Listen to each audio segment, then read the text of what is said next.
Hello friend, সবাই কেমন আছো? আশা করছি সবাই ভালো আছো। তো চলে এলাম আজকে জাল ফেলতে।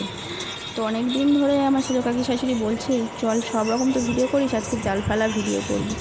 তো আমি বললাম চলো। তো জাল কি ফেলবো তার আগে দেখো সেদ জড়িয়ে গেছে। তো সেদটা ছাড়াতেই অনেকটা সময় কেটে গেল, সেই জন্য একটু জাল ফেলা লেট হচ্ছে। তো জালটা আমি দেখো অলরেডি ফিটিং করে নিয়েছি। তো জানি না মাছ পড়বে কি, কারণ এই পুকুরেটা মাছটা একটু কম আছে। এই পুকুরে বেশিরভাগ ছোটো ছোটো মাছ আছে, বড় বড় মাছ কম। ছোটো ছোটো বলতে মৌটি মাছ, পুঁটি মাছ এইসব।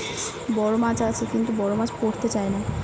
তো আজকে কিন্তু বড় মাছ ধরতেই দেওয়া আসিনি, আজকে এসেছি ছোটো মাছ ধরতে। কারণ সবসময় প্রত্যেকটা দিন বড় মাছ খাচ্ছি, প্রতিটা দিন আমরাই জাল ফেলে মাছ ধরি। আমরা বলতে আমি জাল ফেলি, ছেলে কাকি শাশুড়ি বালতি নিয়ে আসে, উনি মাছ কোটে। তো আজকে তিনজনে এসেছে, আজকে আমি এসেছি, আমার ছেলে কাকি শাশুড়ি এসেছে, আর আমার ছেলে এসেছে।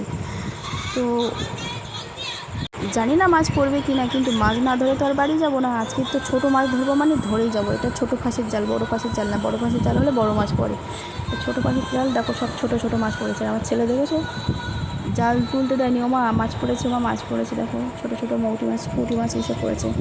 আর এগুলোই তো ধরতে এসেছি, তো এগুলো করবে না আর কি করবে।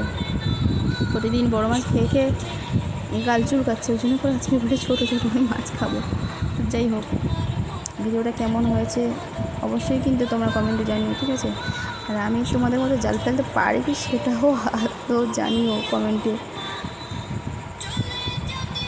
দেখতে দেখতে কিন্তু অনেকগুলোই মাছ পড়েছে, যে অল্প দেখাচ্ছে তা কিন্তু নয়, অনেকগুলোই মাছ পড়েছে। তো কমেন্টে জানিও কেমন হয়েছে ভিডিওটা। Tata, bye bye.